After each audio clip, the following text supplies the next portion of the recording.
our technical people at the Ministry of Gender. 24.5% of all the pregnancies in this country are by teenagers. There is a high level of unemployment from this particular population. The parents are not talking to the young people like they used to. So these out-of-school young people are left unattended to. It is only a healthy population that can be productive. If you are not healthy, how far can you go in productivity? We realized that there is a gap in the sense that while for the young people who are in a formal setting in the education institutions, it is easy for them to be engaged because they have a structured way of information being passed on to them through the curriculum, through the teachers and other people that they interact with in the education institutions. In the case of the young people that are out of school, the need was made very clear, particularly during the time of the COVID lockdown. And it's about around that time that we started working on these guidelines. So we thought it was important for us to bring up guidance through the guidelines on how young people relate, the do's and don'ts. You will remember that in the past, there used to be institutions like the aunties in Uganda, for instance, the aunties in Busoga. They would provide the badly needed information about growth, about sexuality, about how to behave, about how to say no to advances by men, and a host of other things.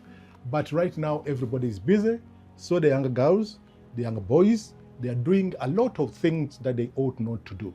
And so the guidelines are aimed at empowering the younger people, but also empowering the institutions that do interventions to protect this category of people. So in the special, I need to recognize and thank our technical people at the Ministry of Gender for coming up with the national guidelines on health, education and life skill for out-of-school adolescents and youth that will support so much of our out-of-school children or young people in Uganda. The guidelines for out of school are very important because as civil society organizations and other actors, we've been reaching out to the young people out of school, but without any guided document. We are going to do information delivery which is age appropriate, just as the guidelines show. This guideline is timely. It is going beyond just health. It is looking at things to do with how do we even reintroduce back these young people who have dropped out of school but are still interested in rejoining school. And we intend that in every adolescent and youth program, whether government or non-government, there will be values-based, and these guidelines will be guiding their actions and implementation.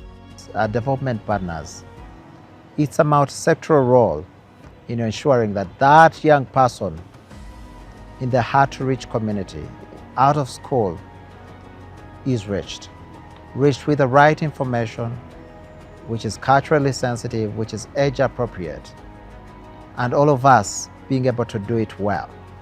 We know that if we have young people that are skilled, young people that have access to information and services, we know that we have an empowered generation that will contribute meaningfully to the development of our country. Now, we want to go from development to action. How do we reach these young people? How do we make sure that every prayer receives the guidelines?